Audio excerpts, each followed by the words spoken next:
the Reformation is difficult to pin down in terms of exactly why it happened. And I think Smith is right about this, that there are a variety of reasons, perhaps, for why it is that we see a splintering of the church at this time and really a distinct change to Christianity at this time.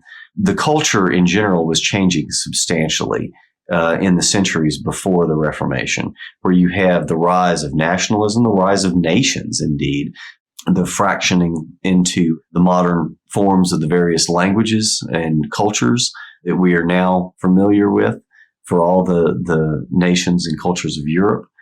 The papacy came to be a political power and exercised a great deal of political influence. And this was something that, alongside a lot of the perceived failings and abuses in terms of the sale of indulgences, in particular, the indulgences being a kind of, if you give money up front, then you can shorten your time in purgatory before going to heaven. This was seen as an abuse, simony, so the selling of church offices, even preference of church offices, and, for instance, being able to become a monk. A lot easier, perhaps, if you're in the aristocracy, and you could actually give an endowment to the monastery and that sort of thing. There are a number of reasons why people might have had problems with the institution of the Catholic Church and the way that Christianity came to be practiced. And indeed, in the really beginning, I'd say as early as the 11th, 12th centuries especially, we start seeing the rise of monastic movements to try and purify Christianity and return to it. And especially, there's a big debate over the notion of apostolic poverty. And this, of course, was drawn in contrast to what it is that they saw with the Vatican and with, in general, the church, which represented a kind of aristocracy, both economically and politically. And so the Reformation can be understood as a reaction to all of these things. But I think really that's to underestimate the magnitude of the cultural change that was taking place at the same time. It's not a coincidence that we see the Reformation happening at the same time that we see the rise of science and these sorts of studies in the universities in medieval Europe, and the rise of Renaissance ideals of Renaissance humanism, and especially the rise of the Renaissance notion of the individual and the changing notion of the individual. We see the idea of the creative genius, something that would not have been conceivable in years past, arise during this time. And the way that some tell the story, and I'm thinking of Hans Blumenberg in particular, he points to nominalism. Perhaps the biggest champion of nominalism was William of Ockham, probably the most famous name at the very least. Circa early 14th century, got into some trouble because of some of his ideas there. But fundamentally, nominalism led to, and clearly in some cases, was related to the movement away from the old way of thinking about Christianity and the old worldview. And there was a substantial sense in which the worldview was changing. And one of the principal ways in which the worldview changed was with respect to the individual. Now, there's a book that's worth reading on this by Heinz Heinset called the 6 Great Ideas of, it's the 6 metaphysical themes, he says, that define the Middle Ages and were contentious in the Middle Ages, and defined in part the movement, the cultural movement in the Middle Ages by the changes with respect to the way that these things were conceived. And several of them relate to the individual. And so the notion of what an individual was, and as I mentioned, the possibility of thinking about the individual as a creative genius and generally as a creator, was a novel idea. And this is something that we'll talk about in a bit more detail when we talk of Nicholas of Cusa and his idea, his appropriation, it wasn't just his idea, of man as a second God in his ability to create. And so it's for these and many other reasons that we see the Christian thinking and populace moving in a direction that was not necessarily compatible with the institution of the Roman Catholic Church.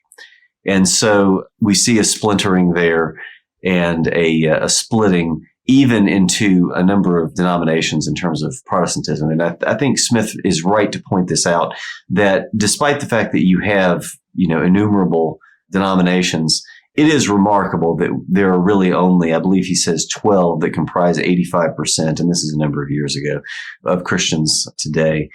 And that is remarkable to a certain extent, that there is still some homogeneity of that kind, despite the lack of an overarching authority. But as he discusses with the Eastern Orthodox Church, although you have the Patriarch of Constantinople, who is the titular head, he's not a pope in the same way. He doesn't have authority in the same way that the Bishop of Rome, the Pope, has, and they seem to do well with that. So is it necessary to have that kind of hierarchy? It doesn't seem to be. And so perhaps we shouldn't be as surprised as he makes it sound that Protestantism on a whole has some homogeneity with respect to belief and practice. Protestantism represents even more of a move toward the individual and the psychological welfare and the salvation of the individual, emphasizing less the sacraments, especially by the Catholic priests, and the ritual and the kind of pomp and circumstance of the medieval cathedrals, and any ornaments, any kind of adornment or elaboration on anything beyond the simple faith, where faith here is understood in a bit more of a holistic framework, I think, than might be obvious. With Catholicism, with early Christianity, we might be inclined to say that faith was a bit simpler in terms of being understood as an assent, in terms of being, assenting to a creed, giving your will to that creed, to that doctrine, to that practice, whatever it was. In other words, impelling your will in a particular direction. Whereas faith, I think, for Protestantism, as Smith describes, is more of a whole body or whole mind exercise.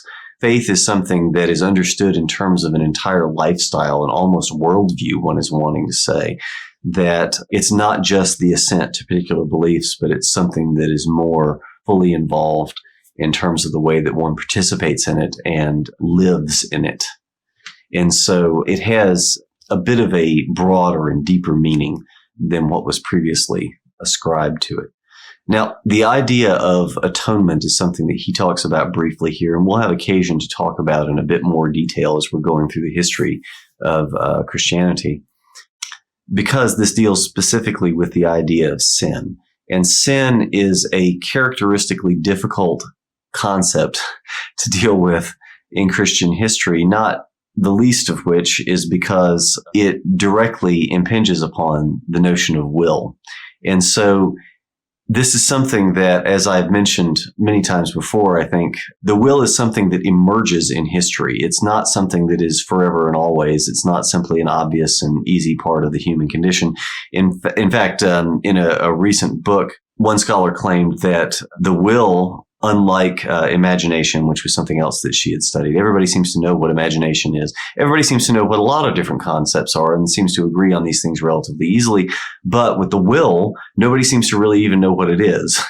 We seem to be very much at odds in terms of trying to really pin down what it is that we're even talking about in talking about the will. And the history of the will is really the history of a collection of different ways of using the same word and using the same kind of topic. And so it's not a uniform history at all. And it's definitely something that emerges at a certain point in history. And that certain point in history is near the time of Christ. And so with Stoicism and with Christianity, especially, we see a formulation of and a religion of the will. And Augustine puts this in explicit terms with his doctrine of original sin in directly ascribing to the will the distance from God, in characterizing the movement both away from God in terms of the creation narrative and also back to God in terms of salvation. And this is understood both in Christian terms and also can be understood in Neoplatonic terms, in terms of the movement away from, the emanation from the Creator, and then also the return to the Creator, the return to God in through various stages. And indeed, this is the way that Augustine would have known it and understood it as well. But this is all discussed in terms of the will, and the very idea of sin is something that's not possible without the will. The notion of sin itself requires some kind of notion of the will. And so this is something that is novel in a certain respect to Christianity, almost by necessity, because the notion of the will and the conception of the self also is new to this time. And so while the notion of the will and this notion of the self is not unique to Christianity, it is new at this time. And so we see other philosophies and other ideas, especially currents even in the same tradition, because we are talking about the Roman Empire here. Christianity is one instance of this, one instance that combines especially influences from Judaism and also arguably from the East as well, although this is still, of course, a matter of some contention, and partially, unfortunately, a matter of contention because people have access to grind and they want the history to turn out in a certain way, and that makes it difficult, and it can make reading about it difficult, and it makes the scholarship difficult, both in terms of trying to produce something and have it received, and then also in terms of being inundated with a lot of partisan scholarship, which has historically been a significant problem for research of this kind.